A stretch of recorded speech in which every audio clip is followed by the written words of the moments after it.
I'm Malaya Eastman. I'm 17, a rising senior at Marjorie Stoneman Douglas High School in Parkland, Florida, and I got involved after what happened at my school. I'm Xavier Glenn, and I lost my brother to gun violence. I'm Kaylin Kendi. I was in a school shooting when I was in seventh grade, and I now lead March for Lives Jacksonville in National Die-In. Hi, I'm Monique Sampson. I'm from Jacksonville. I'm a community organizer around state-sanctioned violence, LGBTQ issues, and pretty much every social justice thing you can think of. So. Hi, my name is Danielle Williams. I am a 17-year-old senior from Andrew Jackson Senior High School, and I am also a victim of gun violence. Hi, I'm DeQuan Franks. I'm from Jacksonville, Florida, and I basically started this because I have a lot of experience with gun violence growing up. My name is Vince. I'm 17. I'm from Jacksonville, and I'm trying to fix crime and stuff that happened in Jacksonville. My name is Ron Davis. I'm the father of Jordan Davis, a young man that was killed here in Jacksonville, Florida over loud music. I'm probably the oldest one here on the panel. But I'm gonna let these kids do their thing, but I've been an activist for the last 6 years, and I'm here to make a difference. Thank you.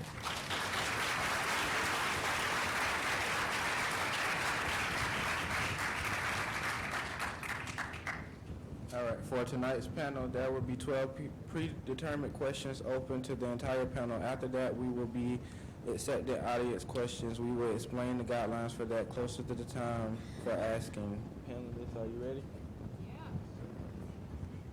All right, let's begin. I'll start with the first question. What got each of you involved in gun violence prevention advocacy?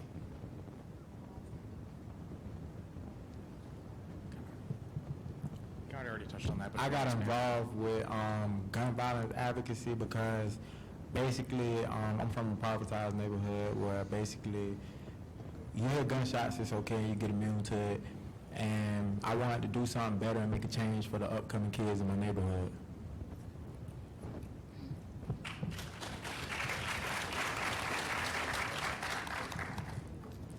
I became a part of gun violence advocacy because my father was shot. I became involved in it because my 17-year-old was shot and killed, and I always believed that if Michael didn't have a gun in his glove compartment, that it would have been a different outcome. A lot of times these guns make people very brave and make them do idiotic things, so I became an advocate against gun violence.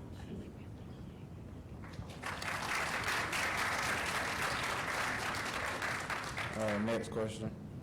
Many people have called you just kids and that you can't accomplish anything. How have you proven them wrong? By showing them that there's more to us than what we look like, and understanding that your mind is way advanced than your age. Because they don't understand that for some reason.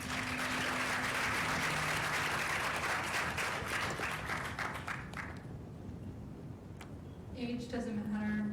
No matter how young you are or how old you are, you can make a difference, and that's something that I've learned. And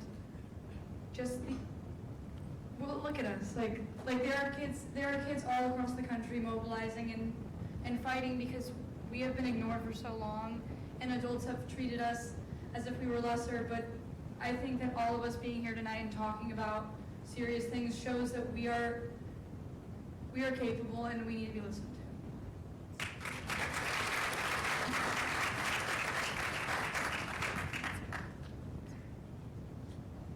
For our next question, a lot of people say that this is a partisan movement.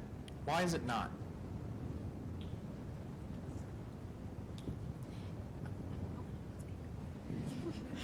I think just by looking at this panel, there's so many of us that are just come from different backgrounds and stuff. So having that is just not a partisan issue. No matter what you believe or anything, this can affect everybody. Yeah, exactly. And also, we live in a country where 96 people die a day due to gun violence. And this is something we all hear all the time, but this isn't a Democratic issue or Republican issue. It's really an American issue and a human issue that we all need to deal with. And I know a lot of times when we turn on the news and when we're looking at different things, it's easy for this to be painted as a partisan issue. But what's important to remember is the people making this a partisan issue aren't the people on this stage. They aren't the survivors. They're the people who go to Tallahassee and they're the people who go to Washington, D.C. and vote and make this a partisan issue because they decide to vote along party lines and decide to vote in the wake of fear and money. So it's very important to keep that in mind. The people making this a partisan issue are the elected officials who go and vote, not the survivors and not the people who are activists for this issue.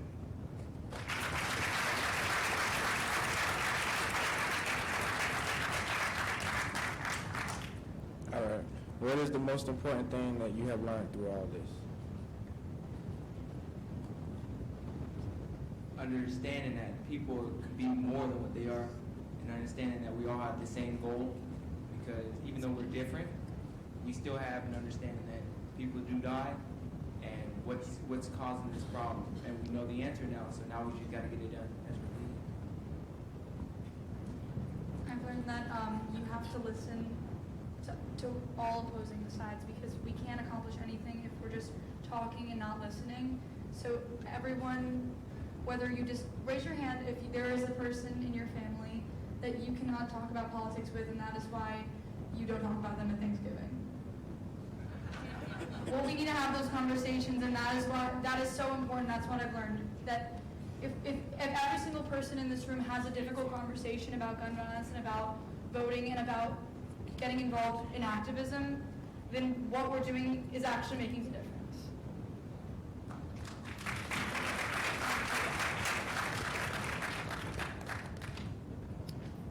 So, Black and brown youth are disproportionately impacted by gun violence.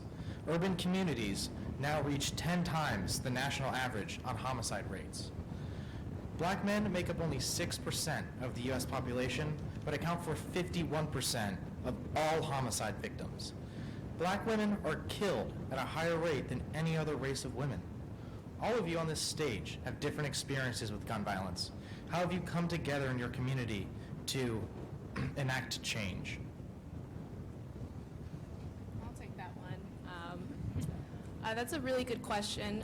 So as far as like local community organizing, I think it's very important to get involved in your local communities and do outreach in Black and brown neighborhoods and discuss, it's not just gun violence that's the problem, it's also infrastructure.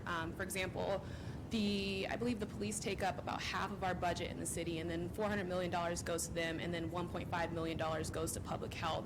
So we need to fund more public health, we need to fund more infrastructure, we need to fund more things that don't and can't lead to gun violence, because it's not just gun violence. Gun violence is like a symptom, and there's many roots of the problem that you have to address, and you have to get local organizations to kind of come together and outreach to people. So.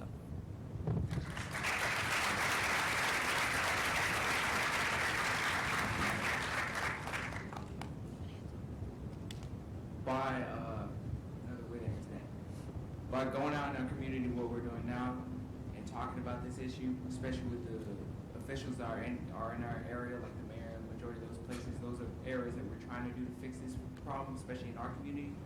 We've been more adamant and vocal about this situation, trying to let them know what the problem is and what are ways we can fix it, and communication, because I don't think that's something that our city, or I know our city hasn't really been so keen on. So that is just one thing that we really want to get fixed in our city.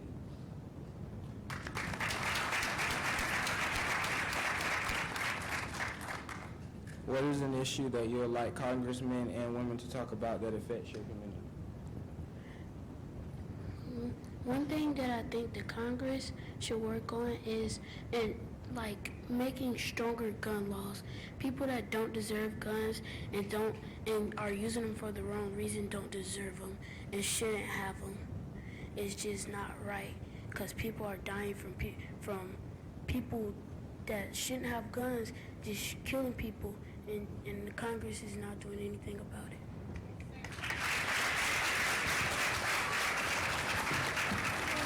My very smart friend Xavier just said, we are pushing for common sense legislation that will prevent gun violence. And this won't take guns out of the hands of law-abiding citizens. This will just make it more difficult for people that shouldn't have guns to get those guns. An issue that I feel that congressmen should address is over-policing in urban communities, because we cannot trust police if they are always around 5 times more than they are in white communities. We can't trust them if we feel like they're always watching us and they're always on us, always looking for something to catch us with. We can't trust them with that, and I feel like over-policing is that. As well as, to touch on what she said about over-policing, if the mayor's gonna hire more police officers to be inside these different types of neighborhoods, he should at least pay more for extra training on how to community police inside those neighborhoods to stop some of this gun violence.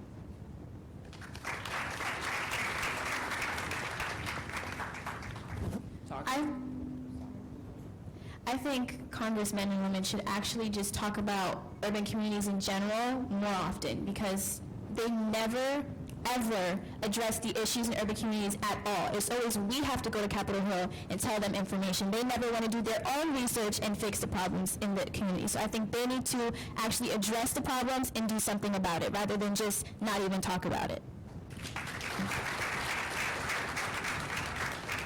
I think we should go and talk to Congress and really understand them, because majority of the laws that they create are based off of business aspects, and I don't ever see them actually ask the community or the cities, what are these problems that are happening and what are ways we can fix them. And so we get this one-sided view of their idea of what they think it should be fixed, and never the people's view, which I feel is something should be fixed. Because if the people are saying something's wrong and you don't see it changing, but you see other laws being built for personal gain, there's a big gap and a big problem right there. So if we're going to have these problems, they need to answer it, because we're paying them with our money.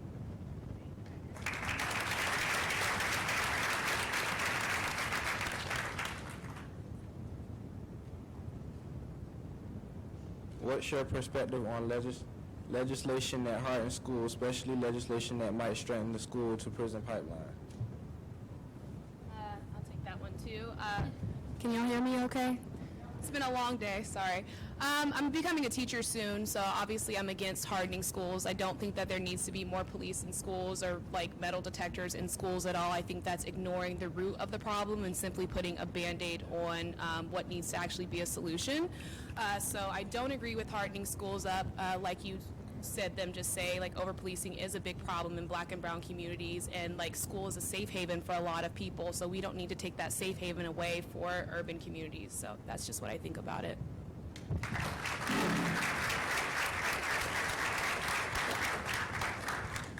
I feel like to substitute what they're trying to do, they should try to invest into a program to where you have consistent mentors inside of these schools, to the point to where like they're on top of you and making sure you're going to class, making sure your grades right, checking your grades, like something like that over you while you're in school. It'll change your mindset when you're outside of school.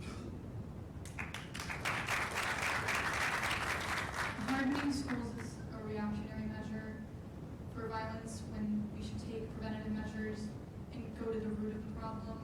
And if schools are going to have schools should be putting this funding into resources for mental health and for after-school opportunities for kids who might be drawn to go into, like in Chicago, in violent communities. They don't have after-school opportunities, they don't have funding in their schools to actually like take them off the streets and not be a part of gangs. So hardening schools is only going to worsen issues in urban communities instead of. Before you go on, I just want to say, you know, in ancient times when I went to school,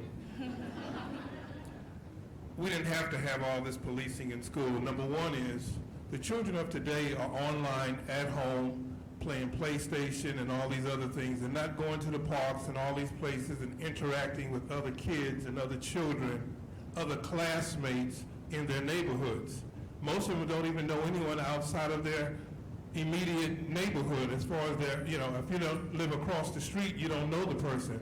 Anybody that's 40 years old and up we knew our neighbors, we knew our kids that were in our neighborhood. You started gaining respect for them because anybody you know and anybody you conversate with, you're going to start having some type of value system, some type of respect. You're not going to think about going to the schools and shooting up the schools. So when you're playing these games like Call of Duty and all these other crazy games where you hit the reset button and everybody becomes alive again, you desensitize yourself to death.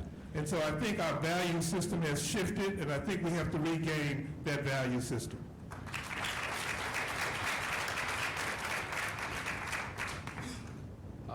I believe hardening up on these schools, I feel like is affecting the way that students are brought up. Because now you're teaching them that every reaction that you do or every problem that you create is going to have a punishment. Instead of communicating with these kids and understanding them at a human-to-human level, we create school more as a business place than we create it as a place to teach our future generation. So I don't understand why we're beating up on the kids that are already been beat up, so when they come to school, they have to face more. So I don't think we should be punishing them. We should punish, but we should punish with intent to change. So that should be the primary goal for our students if you're going to take that route and harsher punishments. Because now you're just setting up another jail system if that's the case.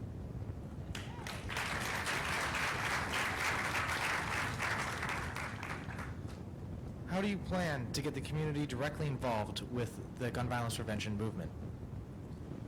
Well, I feel that everyone in the community has a story to tell. Everyone has some type of dealing with gun violence. Well, at least in urban communities, everyone has some type of dealing with gun violence. So the most important thing would be to communicate between each other what their gun violence situation is and how they would change it, and then if we can find a common thread amongst all of them, then to be able to present this to others so we can change it from the root to everyone else.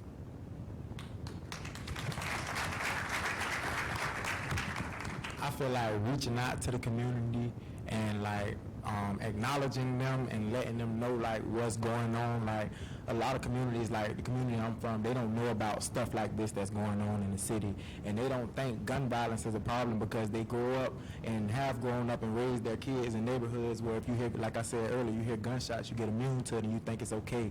I feel like you acknowledge them more. I not saying knowledge. I feel like if you give them the knowledge to know what's going on and know the problem, I feel like they'll be more willing to reach out.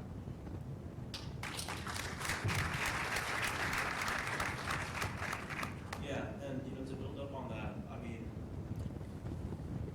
what we need to do is to be bold in what we believe, be bold in our opinions and the things that we believe. Like she said, it's about having those difficult conversations with family, with friends, with everybody, because this is an issue that can affect anyone. So be bold, because the future belongs to those who show up. And as long as we continue to show up and we build on this momentum until November, and until after that we continue to have these conversations, hopefully we'll get to a place where we won't need to have these type of panels, and we won't need to do these tours, these rallies.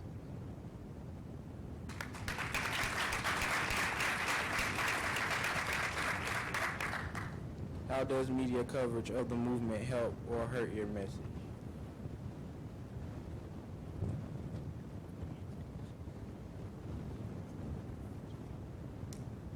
Well, obviously, media is important when it comes to getting the message out, but it also can be very harmful because there are a lot of media sources that don't like to listen to certain people and don't like to cover certain people, and that's what we recognize after March for Our Lives and after Parkland. A lot of the news went towards the white students.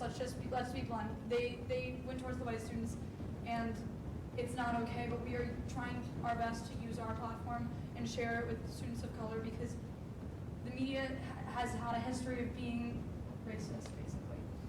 And we're trying to change that. We're trying to use social media to use our voices and not have it swayed and not have it construed by the media, but we're doing our best.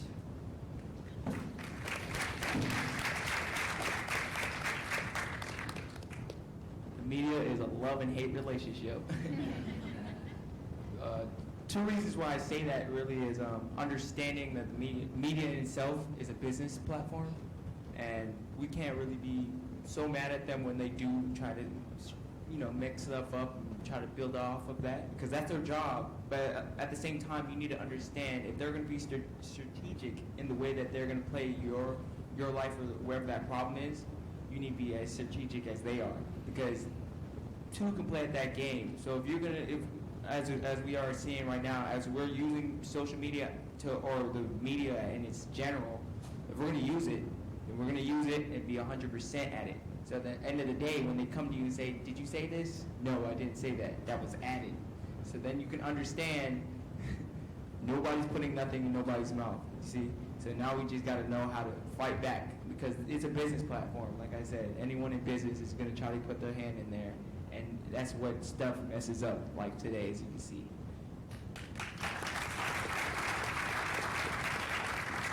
You know, the media can be your friend, so you have to understand the media in the first place and get your message out. We got our message out when Jordan died, and we had positive feedback the whole way. So it's how you work hand in hand with the media. Don't let them walk over you, but make sure that they understand your message and they bring your message the way you want it out. And give it to more than one media source, because if you just give it to one media source, then all of a sudden your message gets turned around. But if all the media have access to your message, then you get a better response. I feel like with the media, it honestly presses the issue, because if you didn't have the media, with this age of technology and this age of social media, it honestly, you can't hide anything. Everything is live streamed, everything is recorded, everything is sent, everything is transmitted. I feel like it presses the issue. You can't ignore something that you honestly see on your timeline every time you refresh your screen. So it presses the issue, and it makes the issue known and aware. And because of this, then that's when legislation can be enacted. That's when things like March for Our Lives, that's the way that we make change, by putting it in your face.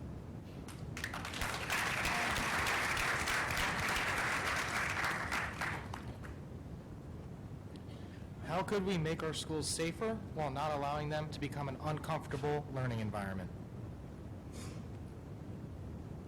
I feel like you could do that with mental health, essentially, because if you know what's going on through a student's head before an event happens, then you know how to address it. You know how to prevent it, because brown and black kids, they don't have the mental health that everyone has. If they had this type of mental health, if they had this type of people telling them, hey, you shouldn't do that, or hey, this is not the appropriate solution to an issue, then maybe it wouldn't have been like, maybe you can continue to have a positive atmosphere at school. Maybe you can continue to have a comfortable experience.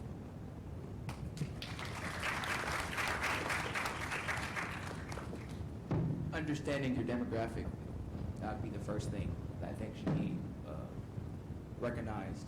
Because you need to understand the school district or the area that you're in isn't known for no reason. It's known because there's actual poverty, there's poverty problems already in that community.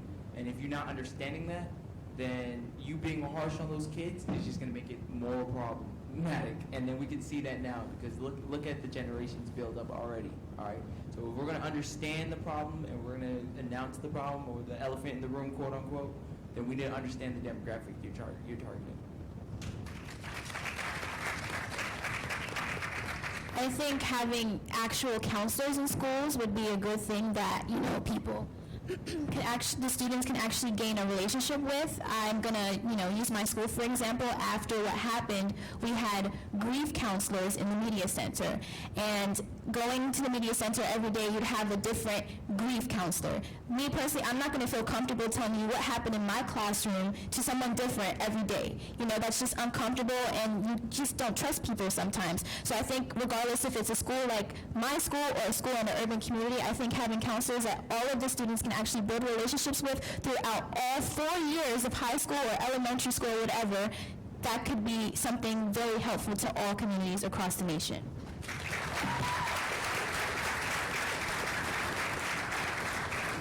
I want to touch on what she was saying about consistency, because that's something that we do in EVAC. We have mentors that are consistent and that we can actually relate with them, because they've been through some of the same stuff that we've been through growing up in these same neighborhoods. So I feel like someone you can relate to, and consistency is the main two things that you need from anyone that's supposed to be there for you.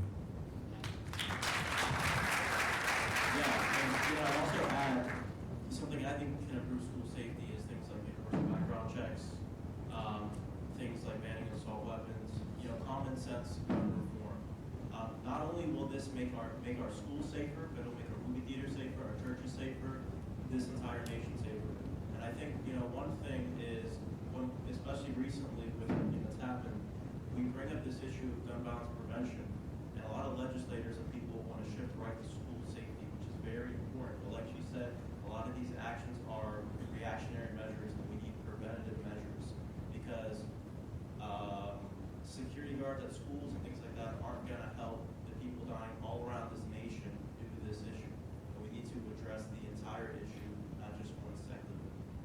Because in Orlando, we lost 49 people in a nightclub.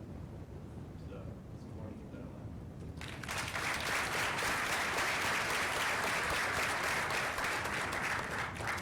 This year, Jacksonville accounted for 23% of the national average for transgender homicide. How do you think we could eradicate gun violence within the LGBTQ community across the nation? I'll take that one too. I see a few people that have helped organize some Trans Lives Matter rallies. A lot of people don't typically understand what that is, and for example, in Jacksonville, across the nation, we've had about 15 trans women of color that have been murdered. In Jacksonville, we account for about 4 or 5 of them, and that's just the ones that we know. So it's very important to kind of get into these communities, and while you may be uncomfortable for whatever reason, it's 2018, people are going to be different.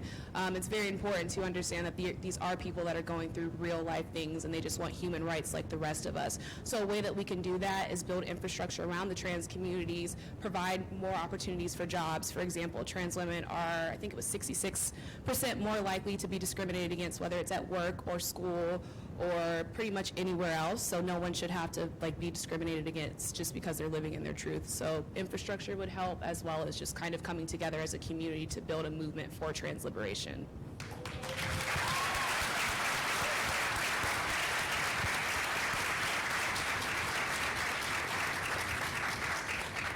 I think once again also just common sense gun laws, funding the CDC for research for gun violence, I think will help tremendously, and especially in minority communities. We're being ignored, we're being kind of pushed aside, and our voices do matter, so we do need to be heard, and we do need more research towards that.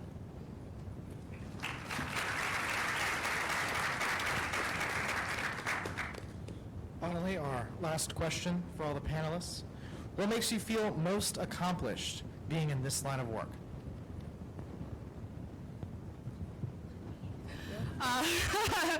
I've been an organizer for about 1.5 years, and the thing that has made me feel the most accomplished is where moms like Latasha Hobbs, who's back there, and Cecilia Shepard, who's the mother of Keegan Roberts, and other moms of the movement or dads of the movement come up and tell us hey, you're doing a good job, stick it out. And also when we see real change, for example, here at UNF, we led a resistance and we were able to get African American studies programs. We were able to increase the amount of recruitment for Black and brown students and outreach. So things like that, wins, very tangible wins, make me feel oh, I can do this just a little while longer. So. I've been doing this for about 6 years now, and I get very, very proud when I get people like Mike Todd and Holly from Take 'Em Down, take all those statues down. And you have Amy from the EVAC program, she's here tonight, Amy D'Onofrio, and I get to meet those people that are doing some great things, Moms Demand Action against gun violence, Everytown USA. And these people, they do this out of their heart. While a lot of people are going to the movies and enjoying their life, they wake up every day thinking how they can make a difference. Mike and his group Take 'Em Down, they walk 40 miles to St. Augustine. And I didn't walk with them, but I met them there. And those are the kind of things that inspire me. They really do. What makes me feel accomplished in this movement is at least seeing the families happy even though they lost a loved one. Just seeing them just be able to laugh after losing a big part of them. It's just, it just gives you a lot of joy to see them laughing, having fun after they lost a loved one.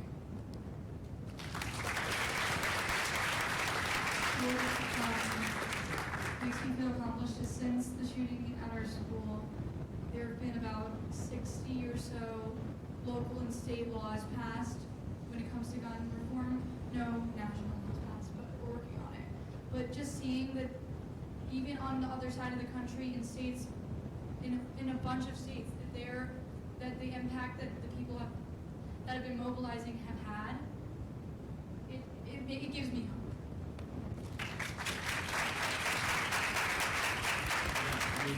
I don't know, really quick. Really quickly, in 2016, I was an organizer for Hillary Clinton in an urban community. What's weird is that on election day, I felt extremely accomplished. The reason why is because when I looked around that group, that watch party, I saw the volunteers that showed up every day, all these kids that go to schools where they're not being treated the way they need to be treated. They cared about their community and they wanted to get involved. And so the fact that we get to do work and we all get to do work where we can inspire people every day, I mean, you never know who you're going to inspire, so that's why we have to work to inspire people every day of our lives. You never know who you're going to touch. And that for me is the most accomplishing thing that anyone could ever do.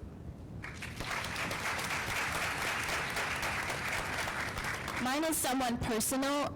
For me, I feel most accomplished actually seeing myself go to other communities because unfortunately I do suffer from PTSD because I was shot at that day. So me seeing myself come out of my shell and actually engage with different communities that are impacted and actually sharing my platform with them, that makes me feel happy because, you know, it's not all about Parkland, it's about everyone that's affected by gun violence.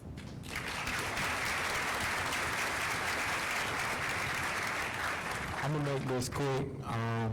To me personally, my biggest accomplishment was going from a jail cell in 2015 to getting out to selling drugs, getting caught in crossfires because of lack of opportunity, to going to DC 4 times within, I believe, 18 months.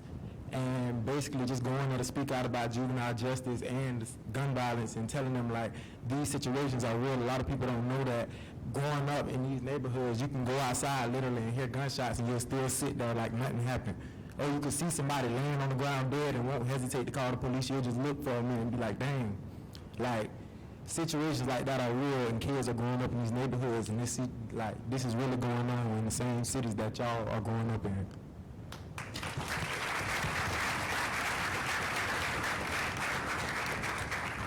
It'd be quick. The biggest accomplishment is personal too, because the biggest accomplishment I think that ever happened was I was able to wake up and look that I can see another day and enjoy it, you know, because you don't never really know when that junk gonna go, you know. So seeing it and seeing that stuff and getting done, you know what I mean, without regretting it, like that was a big goal, because you never know when you're gonna go.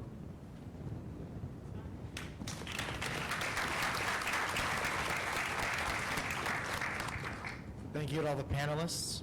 That was our final predetermined question of the night. Before audience questions begin, we have some quick guidelines. First, we ask that you remain respectful and courteous to anyone asking a question, even if you disagree with what they have to say. Secondly, you will have about 45 seconds from the time you start speaking and when it ends. If you have not already asked your question, you'll be asked to either step away or ask it.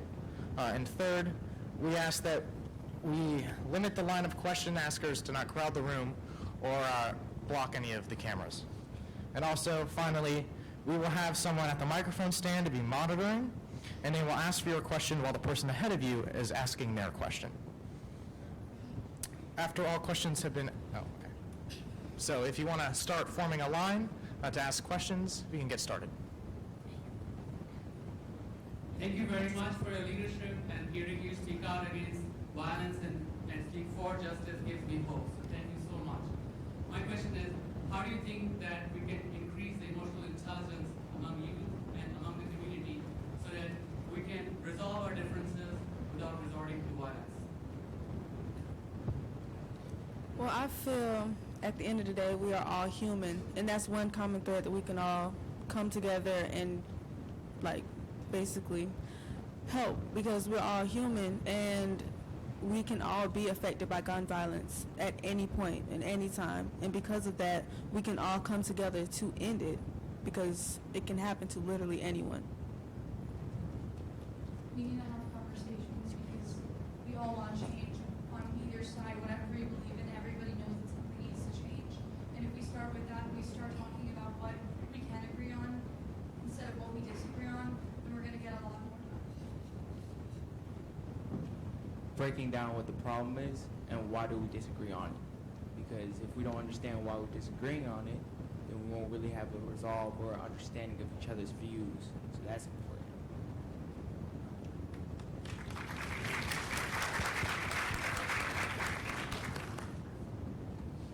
Can I just say, first off, you guys are all great for just coming up here and speaking today.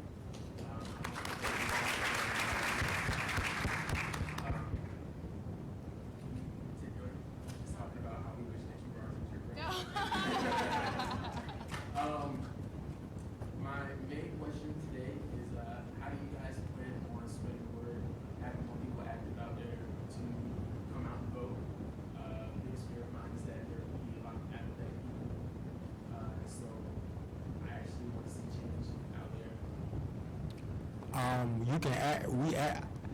I can't speak for everybody on the panel, but me and the EWAC movement, we're actually like giving knowledge about the Fourth Amendment, and that will help with voting, because if everyone vote to pass the law saying that basically restoring rights to felons in Florida, because we're one of 4 states that basically take away the rights to vote as a felon. If we vote yes, restore their rights to vote again, I feel like that would change the vote like tremendously.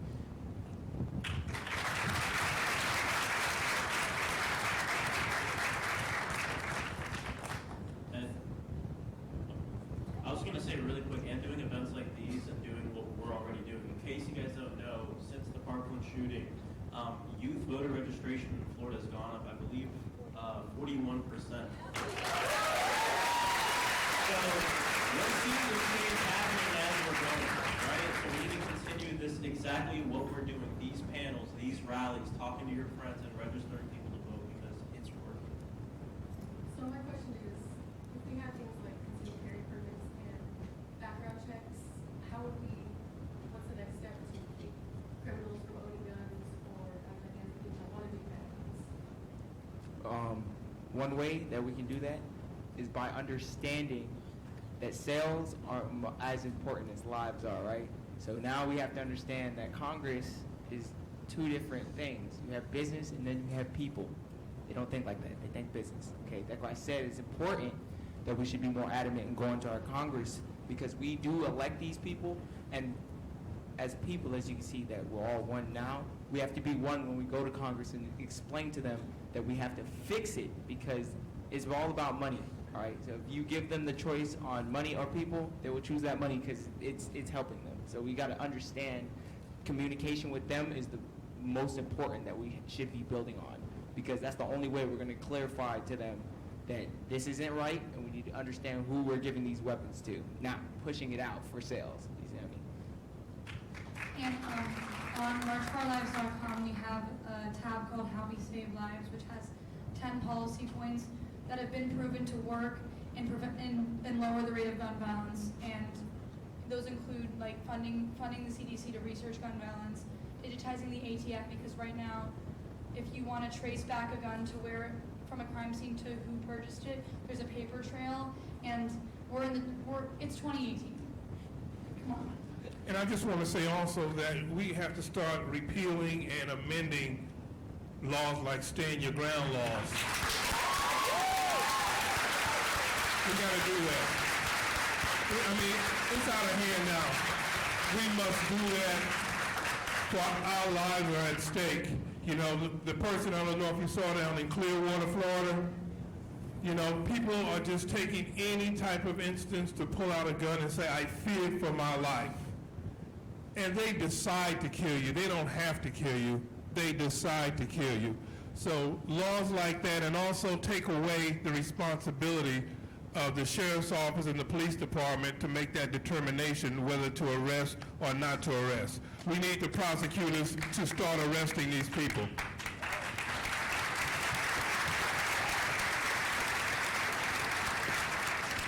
And to kind of go off what Mr. Davis just said, repealing Stand Your Ground is extremely important since it disproportionately affects people of color.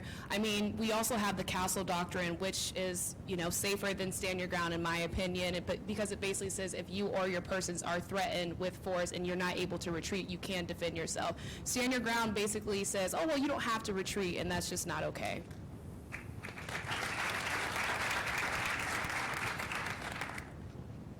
Okay, so when we talk about gun violence committed by people of color, we're very quick to assume that it's religiously motivated or symptomatic of some sort of like chronic delinquency. But when we talk about gun violence committed by like known white supremacists, we're quick to humanize it and dismiss it. So I guess my question is, what are the negative impacts on the conversation about gun violence when we have such huge racial discrepancies in how we talk about gun violence, and how can we address them? The numbers. The numbers show, okay? Look at prison and then compare gun violence, okay? The numbers obviously can show clearly that there's a big gap. And why is it being pushed out? Because it's to show, like media is showing, this is one thing, this is the main problem, and we should only look at that. But you're not understanding majority of the people who actually have those guns and are using it racially motivated, they don't even check out on the mental course. Like, come on, let's be honest. It's crazy. So you just gotta understand that. There's a big separation in that area. And we gotta fix it. We got to.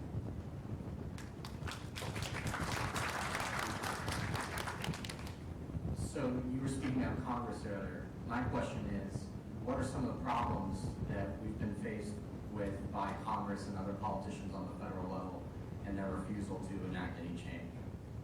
There's 3 ways I can break that down for you, okay? The main problem is poverty, all right, and our resources and funds. And if y'all sorry, I almost got cut you, y'all. If you guys don't understand, we have a tariff war going on right now. So majority of y'all know what a tariff war is? Yes. So Congress actually allows these things to happen. So they play with your money instead of playing with people. So that is the new future way of war, right? If we can control Congress, because these are people that we pay, right? So if you understand the main source of the head or the king is Congress. As a people, if you kick out any of the elected senator or congressman that is in Senate or Congress, you can kick them out as a people because you have to vote against them, right? We have to be more adamant towards that because majority of Congress is being paid by a major corporation. 15%, look it up, are paid by oil company, a coal company, or probably a major company. So you don't know who is getting paid. They're passing laws, like the Stand Your Ground law was passed by a couple congressmen that are part with Walmart because Walmart wanted to get its sales up, okay? So now we need to understand where the ground and the line between business and thinking about people get crossed. So now we have to be more adamant to them that this isn't a business venture because you're already getting paid, okay? It should be more of a think of the future people, okay? So there should be a big separation when we talk to them. And I think those are the people that we need to talk to the most because they should explain why are we getting this? Like what's going on? Like for real. The numbers don't lie. Numbers never lie. So if you see money being pushed out with an idea because of somebody's feelings, then you gotta ask, who is creating this law? Like where does it come from? Come on, they're in there, they're getting paid. I mean, if you look at elected officials and think, do these people, do their views and what they believe in line up with how I believe and how I think we should be running the country? And if they don't match up, then we vote for leaders that represent us and morally just leaders that will pass legislation that benefits us instead of harms us.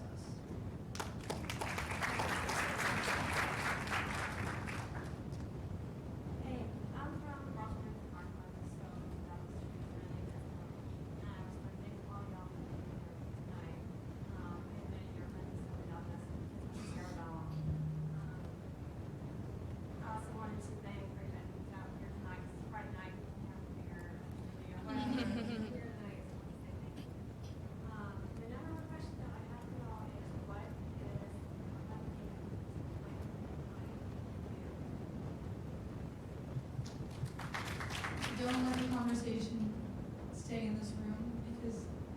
none of you go out and talk about this, then this was a waste. Because if you already agree with us, then you're going to agree with us when you leave. But if there are people that you know that don't agree with us, which I'm sure there are plenty, talk to them, keep this conversation going, and show them that this isn't about what party you stand with. It's about morality, and it's about lives, and it's about humans.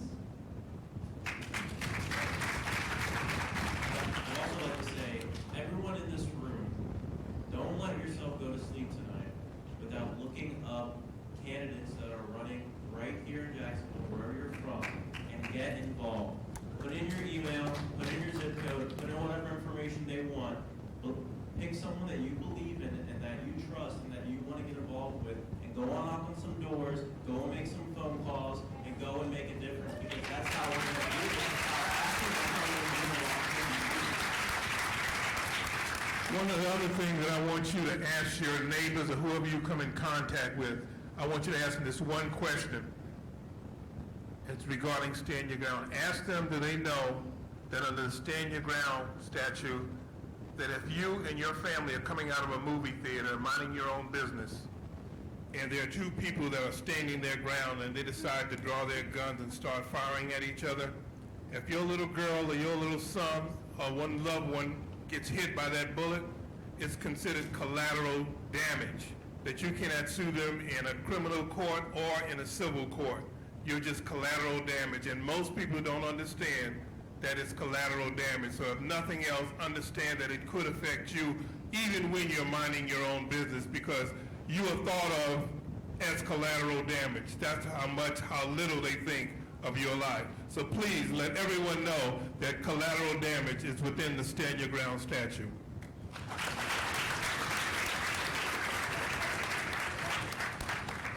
So everyone goes out somewhere and it goes with their friend.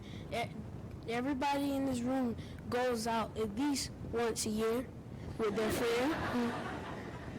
If you have that friend, you just can sit right there and just tell them and spread the word. Tell them that is not right when they have gun violence and all this stuff. If you have friends that don't think that that people that kill people should have guns and it doesn't make sense to you, just tell them what you think. And if they don't agree on your opinion, you just have to work with them until they agree with you or the right thing.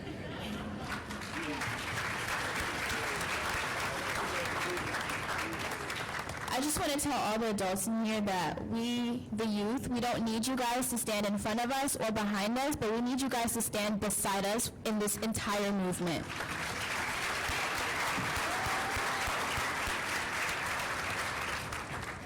Something that I feel that you should do is keep in contact with your city council and your congressman, because the way that you can get these things passed is through the numbers. It can't just be us talking to them. It has to be everyone.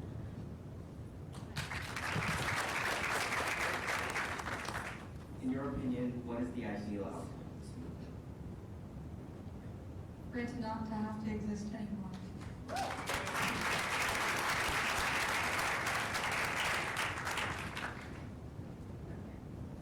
That Rick Scott is gone and maybe something can be done.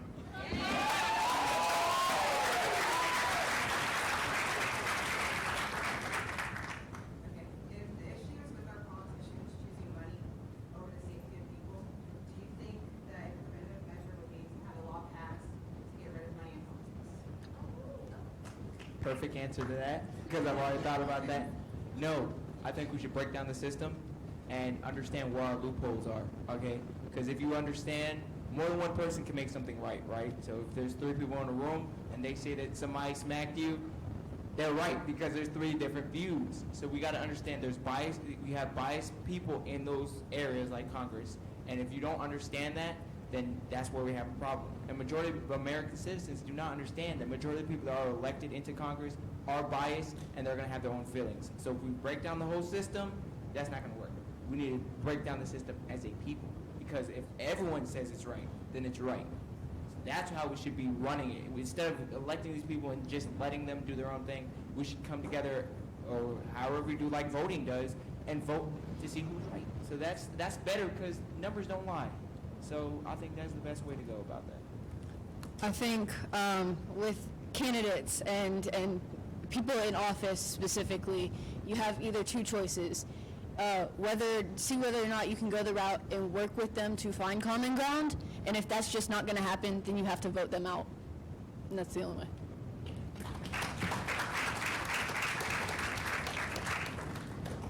All right. Well, first off, I want to start by thanking you guys for doing what you're doing.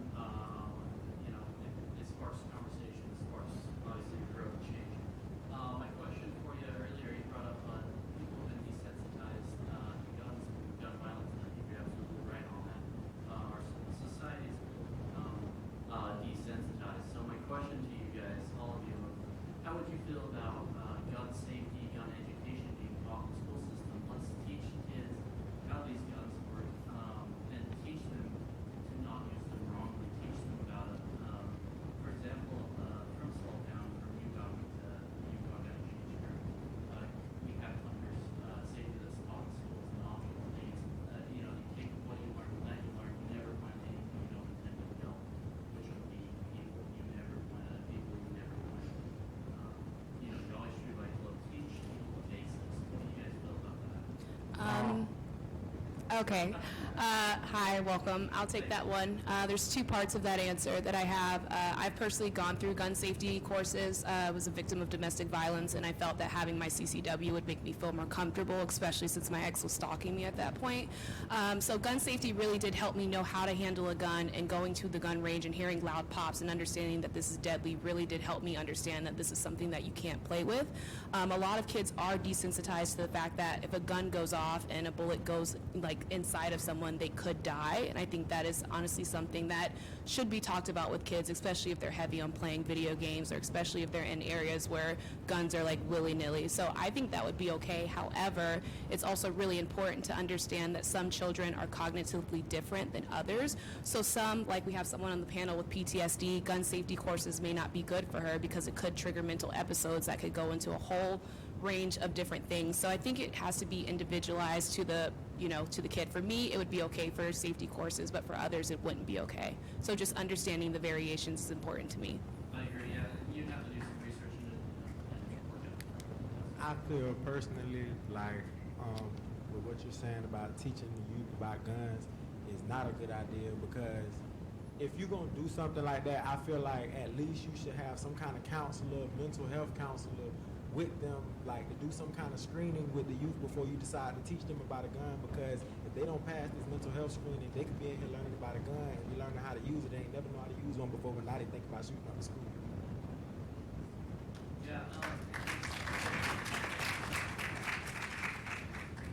The events that transpired this year on February 14th marked a tonal shift that inspired and galvanized many young Americans to rise up, as many of you display right here.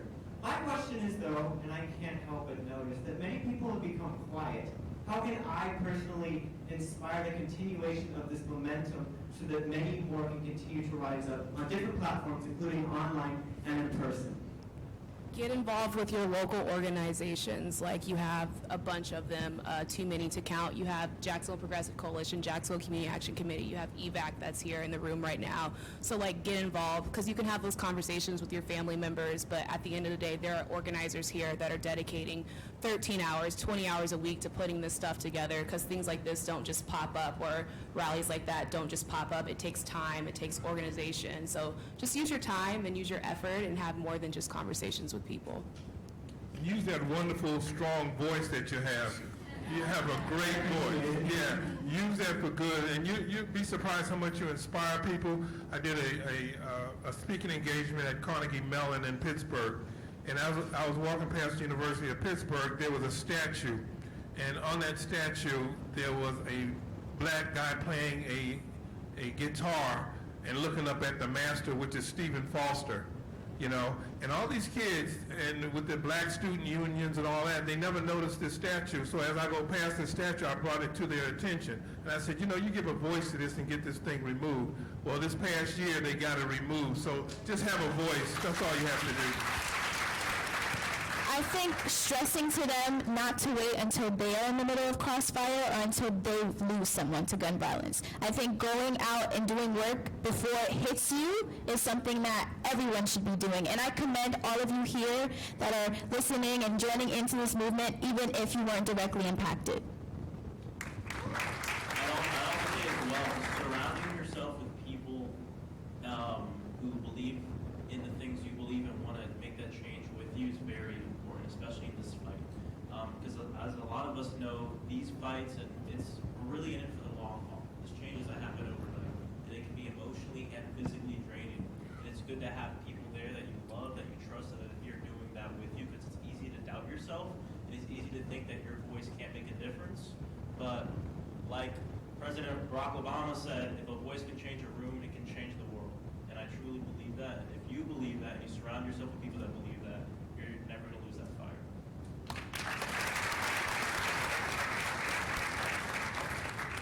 Hi, my question to the panel is, do you and the March for Our Lives movement in general support Australian-style gun control measures that were taken, that were implemented in the late 90s following gun violence there, gun buybacks that the government took place?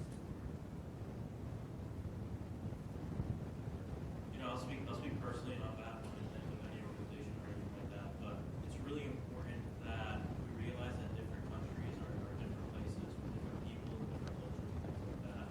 In a perfect world, it would be great to do something along those lines where there's no mass shootings or nothing like that. The fact of the matter is we live in a country that was founded on freedom, that was founded on a lot of good things, but also founded on a lot of negative things, and there is a deep-rooted gun culture and violent culture in this country. To do something like Australia, for those of you who don't know, really, everyone was pretty much disarmed from rifles and things like that after a horrible mass shooting. Worked in Australia, it can't work in the United States. But that doesn't mean we can't work to get to a place where there are no mass shootings and where there are no shootings. But again, we have to be in it for the long haul. We have to be realistic with our goals. And when we're realistic with our goals, then we can find that we'll reach them quicker and we'll be able to make the ones that we I feel like, I want to touch on what you said real quick. I feel like taking away guns, disarming our citizens, I feel like that wouldn't stop the problems because you might be disarming the right person with the weapon. You can't take a gun away from somebody that's not supposed to have one in the first place. You can't take a gun away from somebody that bought it off the street from their homeboy. You cannot take a gun from these people, but you can take a gun from somebody that's licensed, registered, background check. What I'm saying is, if you disarm the right people, it'll be more killing from the wrong people. And to piggyback off of that as well, and so everyone can be clear, there are preventative measures we can take to make sure that people in black markets, people who are buying guns from people on the street and stuff, there's things we can do to minimize that. So don't think that just because someone's selling a gun on the street, there's a black market, that there's nothing we can do about it, because there is something we can do about it. I just wanted to thank you guys all again for being here and really being the voice in the face for this discussion and making sure that we can continue this dialogue. I think that you guys have faced a lot of scrutiny, and I think you've really stood very, very tall in the face of that scrutiny and not let other people put words in your mouth. I just have a really simple question. Why does anybody who is not serving in the military, why do they need a military-style assault rifle? They don't. So it's not like a little bit here somewhere? I feel like, personally, they don't, because if you're buying a weapon to secure your home, buying an assault rifle is overkill. What if, let's just put this in a what-if situation, what if you have someone coming in your home to harm you and your family, and you shoot them with this assault rifle? Assault rifle can go up to 7 football fields long, if don't nobody know how long that is. If it can go that far, what makes you think it can't go through his body, through that wall, and through one of your kids?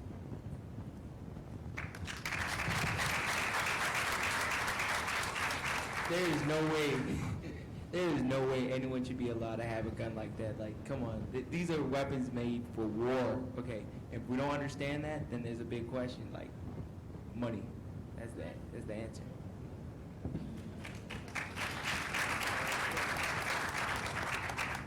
Sorry to be back again. There was a question earlier about legislation pertaining to passing legislation in order to prevent politicians from accepting money donors that might be bad actors and not really in our own interests. And the responses, or at least the majority of responses, were to vote them out. I sort of wanted to harp on that because if you're from Duval and you live here, you're in District 4, probably. So John Rutherford is your congressional member. Yeah. And let's be honest, is not a good actor, not an honest person. So, in my opinion. So I sort of want to harp on again, do you believe that there should be legislation to cut out the middleman and having to actually vote? If you just completely get out the whole point of money in politics, actually have crowdfunding instead, and nothing from major donors like you mentioned Walmart, Wilson Park Alley. They're all trying to fund getting in this stuff for, from bringing on sales, having protection, this, that, and the other. Do you think we should just cut that all together, like just pass legislation? Yes. Yes. Yes. Listen, yes.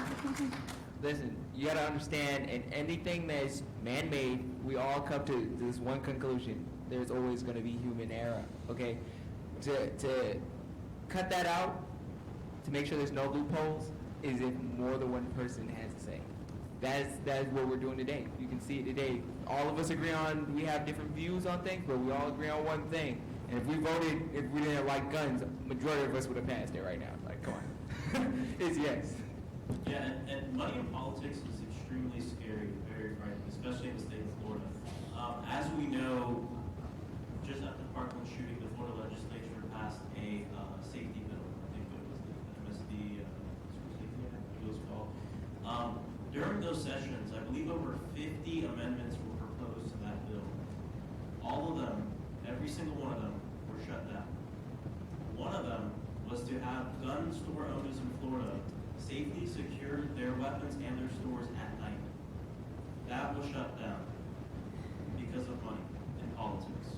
So it's very important to understand this. You know, money in politics is also why if you go to Fort Myers Beach, it smells like acid because there's pollution being drained from Lake Okeechobee, right? So it's very serious, very important to understand where it's coming from and why it's happening. So It's just that, I mean, coming from Nassau County, one of the neighboring counties in the world, Congressional John Rutherford in D.C., sort of trying to pass this law to sort of arm schools with more security, and I just felt like, you know, there's obviously some type of bad intention, just not an honest act. And I also think to kind of build onto that one last time is it's important for us to look at the system and see who it serves and why it serves. So if we have a system that serves the rich, people like us are going to kind of get the crappy end of the stick sometimes. So we need to also be aware of that. Yeah, piggybacking off of that real quick, what he did say was right, because around that Parkland shooting time, a lot of people don't understand, there was a problem within Congress. The majority of congressmen pulled out because they were sponsored by majority, I think it's a couple gun companies that were sponsoring them, and they pulled out of that area so they wouldn't have any problems when it came to passing certain gun laws that were actually being, oh my God, I forget the name, but proposed. Brain fart. But it is true. So if it's more publicized, and there's more pressure on these congressmen not to be seen as the bad guy, so they're gonna pull out like always. So that's really like the view. Those in line currently will be asking the final questions of the discussion tonight. Good evening. Thank you all, each and every one of you, for coming out this evening, speaking with us, sharing your stories with us. I am a licensed mental health professional, and I am thrilled to hear so many of you talk about the need for counseling in schools, especially for counselors who are there every day, that you can build relationships with. There's no substitute for that. My question for you is, are there any doors that have been closed to you, or any groups that you would like to be in front of that you have not been able to be in front of? Thank you.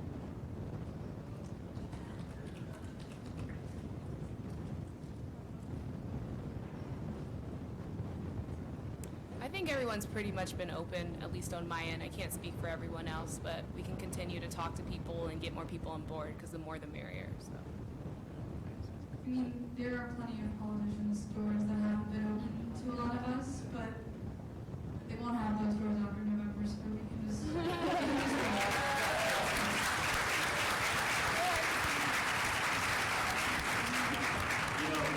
Something that kind of answers your question that's kind of around there. A lot of groups have been very open, but one thing you'll find, especially when you get into this line of work, really any line of work, is you're going to deal with people with really big egos, right? So it's very important that when you enter this line of work, to keep calm and always understand that there's a bigger goal that we're all trying to reach together, and that we need every single person involved to make that change.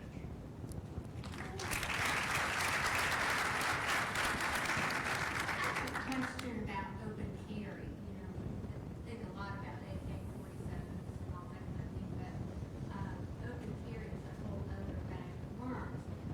I live in Fernandina Beach, north of here, and nothing ever happens. It's like, okay. So last week, in a veterinarian's parking lot, a gentleman was afraid for his dog because the other dog was growling at him and that kind of thing. So he pulled his gun out of his backpack and shot the dog like 6 times in the veterinarian's parking lot. And, you know, I wasn't there. I'm just thinking, who else could have been in that parking lot while he's shooting this dog 6 times because he didn't want his one arm scratched? I'm concerned on how that man got a gun in the first place. Well, I'm sure he has a permit. Well, what I want to say about that situation is, number one, 6 times is overkill for anything, let alone a dog. It literally takes 1 shot to kill a dog before they start taking their last little breaths. But pretty much anybody could have been inside that parking lot. One thing that needs to be changed in your community with that situation is whoever dog that was outside sounds like a vicious dog. If he had to shoot him 6 times, it sounds like a vicious dog, and he should have been on the leash, and he should have probably been in the backyard instead of the front, because how would he get inside a driveway or even in the open area for another dog to even contact him? And then he's unattended to. If you have an animal outside, everyone in this room knows if you got an animal outside, it's like having a baby outside. You got to be there every step of the way.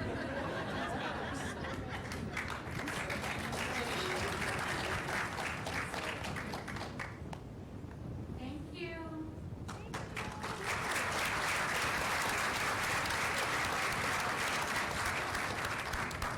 Thank you to everyone who came up and asked questions, and thank you again to our panelists for joining the discussion with us. Let's give them a round of applause.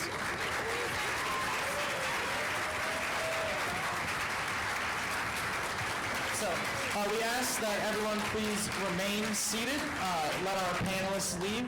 Yes. There'll be a time to talk to them after the event. And we'd like to limit foot traffic at this time. Thank you all for coming out tonight to this town hall in Jacksonville. Thank you to UNF for hosting us. Thank you to MFOL Jacksonville for putting this whole event together. And thank you to all the other local organizations that came out and were a part of this event tonight. Thank you for being here. Thank you.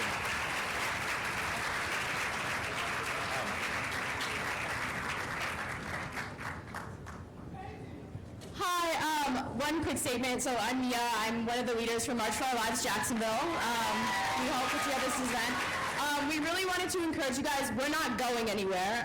Our group is staying here, and we're going to be continued to have these town halls. So we really ask that everyone comes to these town halls, regardless if students from MSD or another tragedy are here or not. There are so many families and so many stories to be told in our city alone, and it's really important that we give the support to our local community like we have to the national movement. So with that being said, after the town hall, local groups from Jacksonville and Tampa will be holding a vigil for Marquise McLaughlin and the LGBT community and people of color in Jacksonville that have faced a wave of gun violence this year. This will be held immediately after the town hall in front of the lake right outside of the Student Union building. So if you want to join that, feel free. It is an open event, so you can hear some other speakers specifically talking about those cases. Monique will be there, and she's amazing. So, so yeah, thank you again for coming. And if you have any questions about March for Our Lives, Jax, feel free to reach out to us on any social media platform. We're here. We're not going anywhere, and we're going to keep this conversation going. So thank you so much for coming.